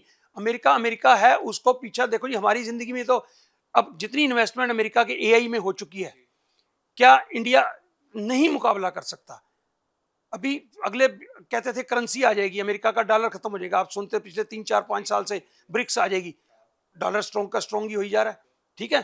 तो कोई करेंसी कहाँ है ब्रिक्स की? देखो अमेरिका को बीट करना बहुत मुश्किल है, क्योंकि उनकी दुनिया पूरी में डिपेंडेंसी है। एक दिन याद होगा आपको, एक थोड़ा सा वो दिक्कत हुई थी स्विफ्ट में, पेमेंट सिस्टम में, तो सारे जहाज रुक गए थे, याद होगा आपको, थोड़ी सी कंपनी का सिक्योरिटी वाली कंपनी थी। तो इतने डिपेंडेंट हैं अमेरिका की टेक्नोलॉजी के ऊपर पूरी दुनिया, तो ये रहने वाली हमारी जिंदगी में, तो आपकी शायद जिंदगी में चेंज हो जाए, हमारी जिंदगी में ऐसा नहीं है। हमें अमेरिका को नीचा नहीं बनाना है, अमेरिका ऊपर है, ऊपर और ऊपर जाएगा, हमने उसके साथ उससे लर्न करके और ऊपर जाना है, अमेरिका के बराबर होना है। अमेरिका भी ऊपर जाए, हम भी ऊपर जाए, नीचे किसी को क्यों दिखाना है। और जहां तक ये बात है, मैं कहता हूँ इंडिया को चाइना के साथ दोस्ती करनी चाहिए, चाइना के साथ फ्रेंडली रिलेशन होने चाहिए, दोनों मिल जाएं तो एक बैलेंस ऑफ पावर, जो पॉलिटिकली अमेरिका पुलिस मैन बनता फिरता दुनिया का, उसमें फर्क पड़ेगा। अगर इंडिया और क्योंकि इंडिया के, रूस के और अगर हम चीन की बात करें तो इनसे रिश्ते बेहतर नहीं है, जिसका भी एक बहुत बड़ा लॉस इंडिया को है कहीं ना कहीं। राइट। तो ये रिश्ते बेहतर करना बेहद, एक बैलेंस ऑफ पावर दुनिया में होती है, एक तो होती है ना इकोनॉमिक, आजकल क्या है कि लड़ाई दुनिया के वैसे युद्ध कम ही होते हैं, लेकिन ज्यादातर इकोनॉमिक लड़ाई है। अब पाकिस्तान को हमने हराने की जरूरत है? वो वैसे ही हमने हरा दिया, इकोनॉमी के हिसाब से हरा दिया, राइट। तो अब कॉन्फिडेंस आता है, आपकी इकोनॉमी अच्छी चल रही हो, आपके रिलेशन सबसे दोस्ती हो, ठीक है ना। आपको देखो, एक मोहल्ले में एक अमीर आदमी होता है, बहुत रिच है, बहुत अच्छे काम करता है, अगर आज के डेट वो बाहर निकल के सबके साथ प्यार से मिलता है, हाँ जी कैसे हो कैसे हो सब, क्यों कि उसकी चौधरपन जो है वो उनकी इज्जत इसीलिए है कि वो लोग उसकी इज्जत करते हैं क्योंकि वो उसकी पोजीशन अच्छी है। तो उसको क्या जरूरत है किसी से दुश्मनी लेने की, क्योंकि उसे अपनी एसेट्स प्रोटेक्ट करनी है, ठीक है ना। जिसके पास एसेट्स ही नहीं है, कॉन्फिडेंस की बात है सारी, कि कॉन्फिडेंस होना चाहिए बंदे का अपने में। अब मैं एक एग्जांपल हमेशा देता होता हूँ कि जैसे सब कुछ यहाँ है कॉन्फिडेंस में। अब इंडिया की टीम जीती, वर्ल्ड कप जीती, तो उसमें क्या समझते हो आप कि क्या क्यों जीती? काफी साल से अब डोमिनेट कर रही है इंडियन क्रिकेट टीम। क्यों कर रही है? पहले हम इकोनॉमिकली वीक थे, हमारे में सेल्फ कॉन्फिडेंस की कमी थी, तो इंग्लैंड के सामने, ऑस्ट्रेलिया के सामने खेलते तो मुझे याद है हम उनके बॉलरों से शक्ल से ही डर जाते थे। वाइट सुप्रीमेसी, सफेद लोग हैं, पता नहीं कैसे धाकड़ है, हम डरते थे। अब हमने अपने आप को प्रूव कर लिया कि हम किसी से कम नहीं किसी है। से कम। अब इंडिया की टीम में कॉन्फिडेंस है। Cricket is a game of confidence, हर चीज में कॉन्फिडेंस ही काम करता है। पाकिस्तान की टीम क्यों हारती है? टैलेंट की कमी नहीं है पाकिस्तान में, उनमें कॉन्फिडेंस नहीं है। वो जब देखते हैं इंडिया, ओ पहले हार जाते पाकिस्तान हैं। की टॉप 10 कंपनियां, जो 20 कंपनियां, 50 कंपनियों की मार्केट कैप जो है हमारी एक इंडियन कंपनी के से भी नीचे है। पाकिस्तान की पूरी जीडीपी के बराबर हमारी टॉप 2 कंपनियां जो, उनकी मार्केट कैप जो है पाकिस्तान की पूरी जीडीपी के बराबर है। तो उनको इन्फिनिटी कंप्लेक्स हो जाता है, वो खेलते वक्त हमारे बॉलरों को देखते वक्त उनको डरते हैं। तो ये कॉन्फिडेंस की गेम है सारी। इसी तरह बिजनेस में है, इसी तरह कामयाबी मिलती है।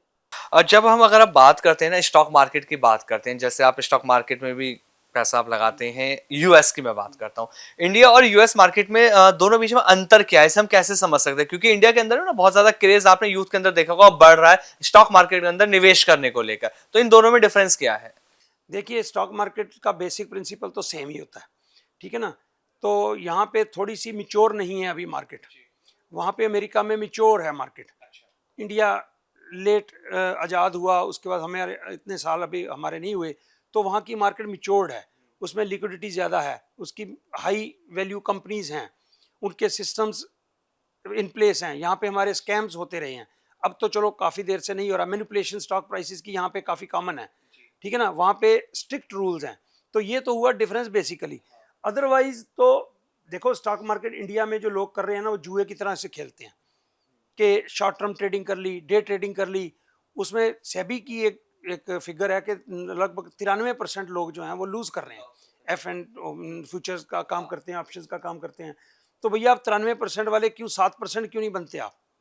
तो 7% बनने के लिए क्या चाहिए आपको? स्किल्स अपग्रेड आपके करने चाहिए, आपको पता होना चाहिए स्टॉक मार्केट होती क्या है, चलती कैसे है स्टॉक मार्केट, कैसे निवेश किया जाता है, ईपीएस क्या होती है, पी रेशो क्या होती है, कैसे इन्वेस्ट करना है, ठीक है ना।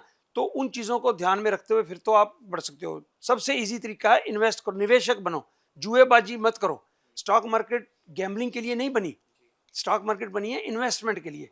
आप अच्छे म्यूचुअल फंड्स, इंडिया के ग्रोथ स्टोरी, निफ्टी कहाँ था जी 10 साल पहले, आज कहाँ है, ठीक है ना। तो जिसने निफ्टी में इन्वेस्टमेंट कर लिया, उसे बैंक शैंक के सबके प्रॉफिट देख रहे, उससे ज्यादा उनकी। तो बेसिक रूल्स क्या होने चाहिए एक बिगिनर के लिए जब वो मार्केट में एंट्री लेता है? तो देखो जी, बिगिनर्स के लिए पहले तो अपना जो भी आपकी इनकम है, एसआईपीज इंडिया में चलते हैं, एसआईपी शुरू करो एज सुन एज पॉसिबल। तो उसमें क्या है, डॉलर कॉस्ट एवरेज होती रहती है आपकी। तो अब जैसे नीचे हुई है मार्केट, थोड़ी सी इंडिया की करेक्शन हुई पिछले है, लास्ट ईयर हम देखने लगातार नीचे चल रही है। तो क्योंकि बहुत ऊपर चढ़ी है, तो थोड़ी सी ये हेल्दी करेक्शन होती है, कोई क्लैप्स नहीं है। लोग जो शॉर्ट टर्म वाले हैं उनको नुकसान है, जो लॉन्ग टर्म इन्वेस्टर हैं उनसे पूछ के देखो, उन्होंने एक शेयर 5 रुपए का लिया, अब 500 से वो 250 आ गया, तो उसको तो कोई फर्क नहीं पड़ा, उसको तो फिर भी वो कहता है अभी और ले सकता हूं मैं, 250 में सस्ता मिल रहा है। अच्छी कंपनियों को चुनो, हर बंदे में इतनी काबिलियत नहीं होती कि कंपनीज इंडिविजुअल चुनो। तो ईटीएफ्स लो, म्यूचुअल फंड्स लो, सेक्टर जो बैंकिंग सेक्टर अच्छा लगता है तो बैंक का निफ्टी खरीद लो। तो प्रॉपरली इन्वेस्टमेंट करो और लंबे दौरान के लिए करो, लंबे अरसे के। ये नहीं कि 6 महीने बाद 2 महीने बाद हमें किसी से उधार लेके या कोई चीज कहीं से लेके कमेटी कमूटी उठा के और आप शेयरों में डाल दो। लॉन्ग टर्म हमें शेयर लॉन्ग मार्केट टर्म में इन्वेस्टमेंट में कभी नुकसान नहीं होगा। तो इंडियन के इन्वेस्टर्स के लिए, जो बिगिनर्स हैं, उनके लिए मेरे को तो ये मेरी यही सलाह है कि बिल्कुल बचो इससे, जो डे ट्रेडिंग, ये जो चार्ट्स बेचते हैं, ये बेचते हैं, ये प्रोग्राम ले लो, इससे ये हो जाएगा। अरे भैया, सब धंधे उनके अपनी कमाई करने के लिए हैं, आप उनकी जेबें मत भरो। कमीशन दे दे के स्टॉक एक्सचेंजेस की कमाई मत भरो, स्टॉक ब्रोकर्स की जेबें मत भरो, ठीक है ना। हब स्टॉक ब्रोकर की बिल्डिंगें देखो कितनी बड़ी बड़ी होती जा रही हैं, तो कौन भर रहा है उनको। एक बात और, ट्रेडिंग में मत पड़ो, क्योंकि ट्रेडिंग में वेल्थ जनरेट नहीं होती। ट्रेडिंग में हम 4 आदमी खेल रहे हैं, आपका पैसा मेरी जेब में, मेरा उसकी जेब में, उसका उस, आपस में ही पैसा कोई जनरेट नहीं हो रहा। जब निवेश करते हो आप, इन्वेस्टमेंट करते हो, तो पैसा जनरेट हो रहा है in the long run. Share Reliance का 1000 से 2000 हो गया, सब बंदों ने कमाया पैसा। लेकिन सर लोगों के अंदर पेशेंस नहीं होता ना, उन्हें लगता है कि अभी जैसे अगर हम लास्ट ईयर के इंडियन मार्केट की मैं बात करता हूँ, अगर लोगों ने कोई 500 का शेयर खरीदा था एक साल पहले, तो वो आज शेयर 200-250 पे आ गया। मैं किसी शेयर का नाम नहीं ले रहा हूँ, लोगों ने 700 रुपए तक में खरीदा, वो शेयर 400-450 की एवरेज में चल रहा, तो लोगों को लगता है कि यार ये लॉस में जा रहा है, मैं निकल जाता हूँ बाहर। यहाँ पेशेंस की कमी क्यों आ जाती है? क्यों वो वेट नहीं करते कि जब मैंने 1 साल वेट किया लॉस में, तो मैं और 2 साल वेट क्यों ना करूँ इसको ऊपर क्रॉस करने के? क्योंकि वो बोरोड मनी होती है। मोस्ट ऑफ द टाइम्स हमने कहीं से एक लेके लगाया निकाल के पैसा। दूसरी जगह लगा रखी होती है। हमें पता है अभी शादी है, घर में पैसे पड़े हुए हैं 2 लाख रुपए, हम कहते हैं चलो 6 महीने बाद शादी है, अभी स्टॉक मार्केट में लगा लेते हैं, शादी तक तो ये डबल हो जाएंगे। शादी आ गई, 6 महीने हो गए, भाव आधा रह गया, तो शादी भी आधी रह गई, तब उनको बेचने पड़ते हैं लॉस पे। जो आप अपनी कैपेसिटी से ज्यादा काम करोगे, लीवरेज यूज करोगे, तो फिर आपको बेचने पड़ेंगे। एक वारन बफे की बहुत अच्छी बात है, ऐसी मतलब when others get greedy you be fearful. तो अगर दुनिया फियरफुल है तो आप ग्रीडी हो जाओ। आज मार्केट नीचे है, लोग एसआईपीज बंद कर रहे हैं, बहुत से लोग। ओ भैया, उल्ट करना है, अब तो बढ़ानी है एसआईपी। अब तो गोल्डन अपॉर्चुनिटी है आपको, अच्छी कंपनियों को इजी अच्छे भाव पे लेने की मौका है आपको। इसको मौके को का फायदा उठाओ। जो इन्वेस्टर होता है ना, वो नजर रखता है, 1 रुपए का 1 रुपया अगर आपके पास है, पूरा का रुपया नहीं खर्च करना। 50 पैसे लगा दिए अपने, 30 लगा दिए, 40 लगा दिए। मैं अपनी कैपिटल का 25% से ज्यादा कभी भी यूज नहीं करता। 75% मेरा कैश होता है हर टाइम। अब मार्केट अमेरिका के पिछले 3-4 दिन से काफी गिरी है, तो मेरे को अपॉर्चुनिटी है, मैंने 20 पैसे और लगा दिया, मैं 40-45। जब अमेरिका की मार्केट आपकी गिरी, तो इंडियन स्टॉक मार्केट पे इसका क्या असर देखने को मिलेगा? देखो, एक जैसे ना हाथी के पांव में सबका पांव। अमेरिका ग्लोबल लीडर है, बिल्कुल है। फाइनेंशियल लीडर है। उसका फेड चीफ जो एक सेंटेंस कहता है, उसके हिसाब से पूरी दुनिया में सोना ऊपर नीचे हो जाता है। हम सोचते हैं कि शादियों का सीजन आ गया, सोना ऊपर हो गया, नीचे हो गया, लेकिन हमें पता ही नहीं है कि इन चीजों से नहीं फर्क पड़ता। अब ग्लोबल सिचुएशन, अमेरिका से ही सब कुछ चलना है, ये बात समझ लो आप। जो आदमी अमेरिका को मोहब्बत करते हैं, हेट करते हैं, ये सच्चाई यही है कि अमेरिका जो है ना, उसके पाँव में सब अमेरिका की सेंटीमेंट्स होते हैं। वो गिरती है मार्केट, लोग किसी तरफ देखते हैं कि यार ये गिर रहा है। जैसे बैंक के ले लो, अगर HDFC बैंक है, उसका प्राइस गिरेगा तो लोग सोचेंगे SBI गिरेगा, तो यार बैंकिंग सेक्टर, छोटे बड़े बैंक वैसे ही उसको देख के गिर जाएंगे। तो इसलिए अमेरिका की मार्केट गिरती है तो बाकी दुनिया की मार्केट। लेकिन इंडिया की मार्केट मेरे ख्याल से, पर्सनल व्यू में, जितनी करेक्ट होनी थी हो चुकी, क्लोज टू बॉटम है। मैं एग्जैक्ट बॉटम तो नहीं कोई भी प्रेडिक्ट कर सकता, पर मेरे ख्याल से क्लोज टू बॉटम है। अब यहाँ से अप होनी शुरू हो सकती है मार्केट, चांसेस हैं। हो सकता है यहाँ पे अच्छा सर, एक मिथ और है जो मैं बहुत सुनता हूँ लोगों से, ये मैं करेक्ट करना चाहता हूँ। लोगों को लगता है कि जब मार्केट के अंदर करेक्शन शुरू होता है, तो करेक्शन का एक रीजन ये होता है कि जो छोटे मोटे शेयर होल्डर्स है ना, वो बेच के निकल जाएंगे, तब मार्केट स्टेबल इजिली कर पाएंगे, तब वो ग्रो कर पाते हैं। क्या ये सच है? बिल्कुल सच है। ये वीक हैंड्स कहते हैं, हम इन्हें स्टॉक मार्केट की लैंग्वेज में कहते हैं वीक हैंड्स। जो क्या होता है कि लोगों ने इधर उधर पैसे पकड़ के, इधर करके उधर करके पैसे लगा दिए, वो वीक हैंड्स हैं, वो होल्डिंग नहीं कर पा रहे। तो वो जब शेयर प्राइस नीचे गिरेगा ना, वो निकल जाएंगे। एक 100 रुपए वाला शेयर 90 आया, काफी कमजोर खिलाड़ी निकल जाएंगे, उनमें नुकसान सहने की ताकत नहीं है। 80 आएगा, बाकी वाले निकल जाएंगे, 70 आएगा, बाकी वाले निकल जाएंगे। तो उसके बाद रह जाएंगे बहुत कम, जिनके पास पेशेंस है वो रुक जाएंगे। तो फिर आएंगे इन्वेस्टर, वो कहेंगे यार ये अब इसकी वैल्यू है, वर्थ है, इसको बाइंग प्राइस है, तो उसमें वो एंटर करेंगे। तो आहिस्ता आहिस्ता सेलर्स खत्म हो जाएंगे। तो शेयर कैसे बढ़ता है? बायर्स ज्यादा हो, सेलर्स कम हो। तो सेलर्स वहां पे 60 पे आके खत्म हो गए, ठीक है ना। तो 100 से लेके 60 तक सब वीक हैंड्स निकल गए मार्केट से। अब वो शेयर का प्राइस 60 से 65, 70 होगा, 75 होगा। फिर वही लोग, जब 100 हो जाएगा या 90 हो जाएगा, वही लोग फिर पैसा उधार लेके फिर दोबारा मार्केट में आएंगे। सियाने बंदे 60 में लेके 90 में निकल जाएंगे। तो ये होती है आम जो लोग है ना, हमने भी यही सीखा है। तो ऐसे ही आप किया यूएस में किस तरह से प्रॉफिट बुक करते हैं अपना, आपका माइंडसेट क्या रहता है? क्योंकि इंडियंस का माइंडसेट ना प्रॉफिट बुकिंग का ये रहता है कि अगर मुझे 20-25 रुपए भी शेयर पर प्रॉफिट हो रहा है तो मैं निकल जाऊंगा, मैं लॉन्ग टर्म पे नहीं जाऊंगा, शॉर्ट टर्म में मैं 2-4 महीने में निकल जाऊंगा। यूएस में रहकर आपका माइंडसेट क्या कहता है? Good question Aamir. मेरे डिफरेंट डिफरेंट अकाउंट्स हैं, हर की स्ट्रेटजी अलग से है। एक अकाउंट मेरा ये है कि जिसमें मैं ऑप्शन सेलिंग करता हूँ। ऑप्शन सेलिंग करता हूँ मैं, बाय नहीं करता, ऑप्शन सेल करता हूँ। कवर्ड कॉल बेचता हूँ, डिविडेंड वाली अच्छी कंपनियां लेके उनकी कवर्ड कॉल्स बेच देता हूँ, नीचे पुट्स बेच देता हूँ, स्ट्रेंगल कहते हैं उसे। तो इस तरह से एक अकाउंट मेरा वो है, मेरे को 20-25% रिटर्न उसमें से इजी आता है। तो अब आप कहेंगे यार 20-25% तो कुछ नहीं होता, राइट? तो एग्जांपल देता हूँ, एक बंदा आया मेरे पास, यार 20-25%, मैंने कहा 20-25% रिटर्न की मैं तेरे को गारंटी देता हूँ। गारंटी मतलब चांसेस हैं, हाई प्रोबेबिलिटी है कि आपके 20-25% रिटर्न आ जाएगा। नहीं यार, कोई बढ़िया सी बात बताओ, तेरे को 35 साल हो गए काम करते हुए, तो 20-25% रिटर्न नहीं यार, कुछ ज़्यादा हो। तो मैंने कहा कितने साल से काम करते? 3-4 साल से मैं काम कर रहा हूँ। तो मैं कहा यार पिछले 3 साल में आपका रिटर्न क्या है? तीनों सालों में नेगेटिव है। तो मैंने कहा भैया 3 साल से तो नेगेटिव कर रहा, मैं तेरे को +20 बता रहा अभी, और तेरे को अच्छा नहीं लग रहा, तो तू नेगेटिव ही चल। फिर बिल्कुल सही मेरी बात है। बात तेरी सलाह बात नहीं समझ आनी। तो इसलिए हमारी एक्सपेक्टेशन जेन्युइन होनी चाहिए। मैं उसमें ऑप्शंस बेचता हूँ। दूसरा स्टॉक है, मैं अच्छे शेयर्स होल्ड करके रखता हूँ। फिर रख लिए, ले लिए, उनको बेचना ही नहीं है। 5 साल 10 साल जब मन आए, उनका ये नहीं मैं देखता भाव गिर गया, गिरे तो मैं और खुश होता हूँ कि भैया ये तो मेरे को 10 में खरीदा, 5 में मिल रहा है, ले लो यार। एनवीडिया का शेयर नीचे आया, 150 से डॉलर से नीचे आ गया, तो अब मैंने परचेज किए, ठीक है ना। एएमडी है और कई कंपनीज हैं, उनका आपका टेस्ला था, नीचे आए, मेरे पास ड्राई पाउडर था तो मैंने और इन्वेस्ट किया। तो आई एम हैप्पी कि वो नीचे आया है। मैं इससे दुख नहीं होता कि मेरा 100 वाला जो है 60 रुपए रह गया। मैं तो कहता हूँ मुझे को और अपॉर्चुनिटी मिली। तो ये अपॉर्चुनिटीज है, अगर मार्केट डाउन आ रही है तो आपके पास गोल्डन अपॉर्चुनिटीज उसे कह राइट सकते हैं। Right right. और ट्रेडिंग से बचो। एक मैं इसके ऑप्शंस बेचता हूँ, ऑप्शन बेचने में डेफिनेट कमाई है, पक्की कमाई है। लेकिन सभी लोग ऐसा कोशिश ना करें, क्योंकि इतने सालों के बाद, एक्सपीरियंस के बाद, उसका स्ट्राइक प्राइस क्या होना है, उसकी ड्यूरेशन, आपने एक्सपायरेशन डेट क्या रखनी है, स्टॉक को कौन सा सिलेक्ट करना है। अब तो मुझे एक सज्जन है यहाँ पे दिल्ली में, बहुत अच्छा स्टॉक का काम करते हैं, तो वो बता रहे थे कि वो कोई ऐसा सॉफ्टवेयर डेवलप कर रहे हैं कि ये स्ट्रेंगल जो है, जो मेरी ट्रेडिंग जो मैं करता हूँ ऑप्शन में, उसका वो सॉफ्टवेयर तैयार कर रहे हैं उस तरीके से। अच्छा। वो भी यही करते हैं।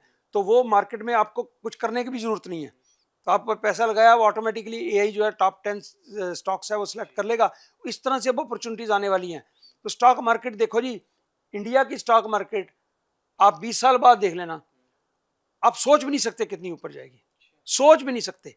आपको पता है इंडिया की टॉप कंपनी जो है, इंडिया की टॉप 100 में कौन सी है? इंडिया कंपनी 3 कंपनी है सिर्फ, Reliance is one of them. 63 पे के 64 नंबर पे आती है रिलायंस, अब तो शायद और नीचे चलेगी हो। तो पता है रिलायंस ने कहाँ बनना? इंडिया की पॉपुलेशन कितनी है, राइट? रिलायंस ने टॉप 10 में आना है। तो अंदाजा लगाओ टॉप 10 में रिलायंस क्यों नहीं आएगा। तो आप 20 साल बाद सोचो, रिलायंस 63वें नंबर से जब टॉप 10 में आएगा, कितना इसका रेवेन्यू ग्रोथ होगा, कितने जिसके इसकी बाद शेयर profitability- होगा वो तो अरबपति बन Yes, जाएगा। इसका हम तो ये सोचते हैं रिलायंस, यार हमने देखा हुआ है रिलायंस का 100 रुपए 150 रुपए का भाव अब हो रखा 3000 रुपए बोनस एक के बाद। वायरल भी हुआ था पेपर, आपने देखो, एचडीएफसी के 300 रुपए के शेयर थे, आज वो 12 लाख रुपए के हो गए। यस। अब एक छोटी सी बात बताता हूँ। सत्यम कंप्यूटर एक कंपनी थी, होल्डिंग में कितना होता है, तो 8 रुपए रेट था इसका जब मैं इंडिया में स्टॉक मार्केट में काम करता था। तो 8 8.5 रुपए रेट था, हजारों शेयर ट्रेडिंग करते थे, यहाँ से लिया वहां से बेच दिया, क्लबों में काम होता था उस जमाने में। तो 10-10 20-20 हजार शेयर जो उसके है मेरे पड़े रहते थे अलमीरा में, ठीक है। तो बेचते खरीदते वक्त बीता, वो चला गया, सत्यम कंप्यूटर ऊपर जाना शुरू हो गया। एक दिन हम स्टील की अलमीरा होती थी, तो मेरी वाइफ सफाई कर रही थी, वहाँ पे ना अखबार बिछाई होती थी अपनी स्टील अलमीरा में। पता नहीं आपने जो चीज़ें देखी कि नहीं, अखबारों के ऊपर कपड़े रखे होते हैं हमें। तो अखबार के नीचे भाई साहब 100 शेयर एक सत्यम कंप्यूटर का मिल गया हमें। आपको अपने उसमें ट्रांसफर डीड लगी होती थी उस जमाने में, अब तो डिजिटल होते हैं ना शेयर, डीमैट अकाउंट होता है, तो उसके साथ ट्रांसफर डीड लगी होती थी, तो वो मिल गया। तो कही ये क्या, मैंने को तो भाव 7,000 रुपए भाई साहब उसका भाव, सत्यम कंप्यूटर का 7 लाख। मैंने 100 शेयर बेचा, 7 लाख रुपए कमाए। एक जो शेयर 800 रुपए का था, बहुत ज्यादा सालों के बाद भी नहीं, मतलब 8-10 साल भी नहीं हुए होंगे, ठीक है, तो लेस देन 8-10 ईयर्स, तो 7,000 में उसका 7 लाख रुपए बेचा 100 शेयर। ये होती है कंपाउंडिंग, होल्डिंग, मेक कमाई। तो मैं अगर वैसे होता तो 20 में बेच देता, 30 में बेच देता, 40 में बेच देता, अगर मेरे को पता होता। वो चोरी से पड़ा रह गया नीचे कहीं अखबार के नीचे, तो 7 लाख बने। तो इसलिए लेके भूलो, उसे कहीं छिपा दो, ऐसे ताले में लगा दो, उसकी चाबी फेंक दो। टेस्ला जिसने 10, मेरा एक कुलीग है कसिनो में काम करता था, $10 में उसने टेस्ला लिया, $10 में। जैसे बिटकॉइन ने भी लोगों की जिंदगियां बदल दी। यस यस, लेके लोगों रखो। ने 1,000 में खरीदे थे, करोड़ों बन गए वो उनके। सही सही बात है। तो इसमें इन्वेस्ट करो। और आपसे मैं एक और एक्सपेक्ट करता सवाल के, जैसे इंडियन रुपी डाउन जा रहा है, तो उसको हेज करने के लिए आप बिल्कुल लोगों को, मेरा क्वेश्चन था हाँ जी, कि तो बिटकॉइन में इन्वेस्ट करो। बिटकॉइन, डॉलर भी डेप्रिशिएट कर रहा है, आप लग रहा है डॉलर एप्रिशिएट हुआ है, डॉलर डेप्रिशिएट हुआ है। डॉलर की परचेजिंग पावर बहुत, क्योंकि ये जो करेंसी होती है ना, ये रिलेटिव होती है। अब रुपी भी गिरा है तो आपको लगता है डॉलर स्ट्रांग हुआ है, डॉलर स्ट्रांग नहीं हुआ, डॉलर वीक हुआ है। सोने के प्राइस से आप लगाओ, बिटकॉइन के प्राइस से आप अंदाजा लगाओ, purchasing power of dollar has gone down. एक कॉफी जो है हमें $1.5 की जब मिलती थी, आज वही कॉफी $3 की मिल रही है। तो हमें $3 चाहिए, तो रूपी जो डॉलर की प्राइस है वो गिरी है, ठीक है। तो करेंसी, सारी फिएट करेंसी दुनिया की गिर रही है, हर तरफ करेंसीज गिर रही है, ठीक है ना। लेकिन रिलेटिवली होता है, कोई कम गिर रही है, कोई ज्यादा गिर रही है, तो लगता है वो ज्यादा अच्छी हो गई, ठीक है ना। तो आप अपने को, आपको हेज करो। बिटकॉइन में हर बंदा को, bitcoin is the future, bitcoin में पैसे लगा के रखो। अगर आपके पास पैसे हैं, छोटी मोटी क्रिप्टो करेंसियों की मैं बात नहीं करता, वो जुआ है, वो बन गई तो हीरो, नहीं तो जीरो। तो आप बिटकॉइन लीडर को चुनो, जो भी शेयर लेना है, जिस सेक्टर में लेना है, बैंकिंग सेक्टर में लेना है HDFC को पकड़ो, पेट्रोलियम इंडस्ट्री में लेना है रिलायंस को पकड़ो, ठीक है ना। जो भी लीडर है उसको पकड़ो। इलेक्ट्रिक व्हीकल्स की कार, टेस्ला से नीचे ना जाओ। जो लीडर है चिप्स की कंपनी में करना है, एनवीडिया लीडर, एनवीडिया में लगाओ। जो टॉप है लीडर, उसी पे लगाओ। Bitcoin is the leader of crypto currencies. Bitcoin कभी नहीं मरेगा। बिटकॉइन 5 लाख भी हो सकता है, 10 लाख भी हो सकता है, क्योंकि इसकी लिमिटेड सप्लाई है। जब भी मौका मिले, पैसे को प्रिजर्व करना है, बिटकॉइन खरीदो। सर, आज इंडियंस के लिए किस तरह का फ्यूचर प्लान होना चाहिए? आपके टिप्स क्या होंगे इसके? नहीं, स्टॉक मार्केट में या किस तरह? Stock market. तो मैंने बताया, बाय करो और भूल जाओ। जो यंग बच्चे हैं उनके लिए तो यही है कि सिप रखो, स्टैंडर्ड इन्वेस्टमेंट प्लान जो होता है उसमें आप इंक्रीज कर दो, जब जब मार्केट गिरे थोड़ा इंक्रीज कर दो, तो भूल जाओ। वो कंपाउंडिंग इतना पैसा और बन जाता है। सेविंग्स के अगर हम नजर से देखें तो किस तरह से फ्यूचर प्लान करना चाहिए हमें? किस तरह से सेविंग्स अपनी बचा के रखें? सेविंग्स देखो जी, अननेसेसरी चीजें मत खरीदो। एक तो सबसे बड़ी बात है कि आप दिखावे में, फलाने ने फलानी कार ले ली, फलाने ने फलानी कार ले ली, अपनी जेब के हिसाब से करो। उधार मांगे, EMI जो है जहर है, EMI मत पालो। घर के अलावा आपकी मेरे हिसाब से EMI होनी नहीं चाहिए। घर के अलावा किसी चीज पे EMI नहीं होनी चाहिए। कार भी अगर आप EMI पे लेते हो तो उतनी कार लो जितने आपके पास 5 लाख में, 5 लाख वाली कार ले लो, पे ऑफ करके लो, पैसे दे के लो। जितनी लाइबिलिटीज कम पालो। सबसे बड़ी बात तो ये, आपका भविष्य इसी तरीके से बन सकता है कि आप अपनी अननेसेसरी चीजों पे पैसे मत वेस्ट करो। बाहर खाने की जो टेंडेंसी बनी है, अपने घर पे अच्छा साफ सुथरा खाना बनाओ, पकाओ, बनाओ, खाओ। बाहर का ऑर्डर किया, बाहर का कितना बिल होता है जी, पता चलता है महीने में आपने इतना तो खाना बाहर से खा लिया। तो वो अनहाइजीनिक भी खाना होता है, साफ भी नहीं होता, आपकी सेहत के लिए भी नहीं अच्छा होता। घर का खाना सस्ता भी होता है। कितनी कितनी सब्जियां सस्ती यहाँ पे इंडिया में। अब तो फॉर्चुनेट हो, इतनी सस्ती सब्जियां मिल रही हैं इंडिया में। लो, बनाओ, घर पे कुक करो, खुद करो, उसको पैशन बनाओ अपना। मियाँ बीवी हो, दोनों मिलके बनाओ किचन में, साथ में रोमांस करो, साथ में गाने लगाओ अच्छे से, साथ में डांस करो, और खास में खाना बनाओ, इंजॉय करो अपनी लाइफ को। हम दिखावे के लिए बाहर फलाना रेस्टोरेंट में गए हैं। एक इंडिया में मेरे को और बड़ी प्रॉब्लम है, दिखावे के लिए बहुत चीज हो रही है, ब्रांड, ये ब्रांड, वो ब्रांड। अरे यार छोड़ो, कुछ नहीं रखा। लेकिन सच्चाई ये है कि लोग जज करते हैं आपको, आप किस कार से उतरे हो, आपकी वैल्यू उस हिसाब से लगाते हैं। मैं यहाँ पे आता हूँ, मैं कई बार ऑटो पकड़ के आता हूँ, इधर उधर जाना है, मुझे कन्वीनियंट लगता है, मजा आता है मुझे ऑटो में, हवा ठंडी लगती है, ठीक है। तो यार ऐसी कैसी जाना, नहीं नहीं कार से उतरना है। मेरे पास अरबों डॉलर भी हो, जब मुझे जिस बात में कन्वीनियंस है, जिसमें मजा आ रहा है, मैं मेट्रो में आता हूँ। Metro is very convenient, traffic को मैं बीट करता हूँ, तो I am proud of it. मेरे को क्या कोई जज करेगा भी कैसे करता है, क्या करता है। जो मैंने पहना है, हु केयर्स। मैंने अपने पैसों से खरीदना, मैं ब्रांड पहनूं ना पहनूं। रोलेक्स की घड़ी नहीं, मैं $25-30 से ज्यादा की घड़ी नहीं मैं खरीदता। क्या जरूरत है, टाइम तो उसने वही बताना है। आप रोलेक्स दिखाने के लिए पहनाते हो, अपना घर बर्बाद कर लेते हो, और पैसा अपना सारा खराब करते हो। इन चीजों में बचो, दिखावे से बचो। ट्रैवलिंग करनी है उतनी करो जितनी आपको अफोर्ड कर सकते हो। लोन लेके चीजें मत लो। अपनी फाइनेंशियली डिसिप्लिन्ड हो जाओ। वॉरेन बफे ने कहा था कि हम जब अननेसेसरी चीजें खरीदते हैं जिनकी हमें जरूरत नहीं होती, तो जब ऐसा वक्त आ जाता है हम फिर जो नेसेसरी वाली चीजें हैं उनको भी बेचना पड़ जाता है हमें।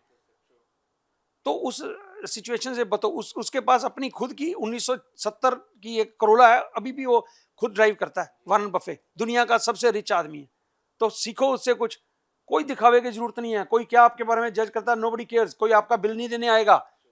मुसीबत आएगी आपको अपना ही देखना पड़ेगा। किस्त आपकी कोई कहता है कि ईएमआई मैं तेरी दे दूंगा, तेरी कार बहुत अच्छी है, झूठे यहाँ लेने समझने की जरूरत है, जो इंडियंस गलतियां अभी तक कर रहे हैं वो समझ ही नहीं पा रहे। Right right. और इस पॉडकास्ट को देखकर तो मुझे तो बहुत मजा आया। मेरा तो मन भी नहीं कर रहा था कि पॉडकास्ट में मैं खत्म करूं, लेकिन टाइम को देख के चीजें करनी पड़ती हैं। लेकिन बहुत शानदार ये पॉडकास्ट आपके साथ रहा। मतलब अमेरिका वाली चीजें आपने किस तरह से डिस्क्राइब करी, चीजों को आपने एक्सप्लेन अच्छे से करा। शेयर मार्केट जो मिथ लोगों के बीच में था वो आपने एकदम क्लियर कर दिया। और जो लोग अभी भी अमेरिका जाना चाहते हैं उनके लिए भी रास्ते आपने आसान कर दिए कि वो कैसे जा सकते हैं और कैसे नहीं जा सकते।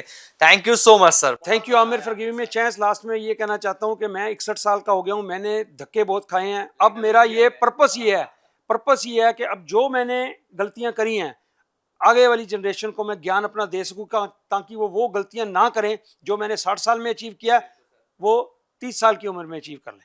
बिल्कुल, और ये लोगों के लिए बहुत ज्यादा काम आएगा। अगर 30 साल में अचीव करना है तो सर को सुनना है, क्योंकि सर जो समझा रहे हैं शायद ही कोई आज के डेट में ऐसा समझा पा रहा है। Thank you so much sir. Thanks for coming sir. Thanks for your time. Thank you.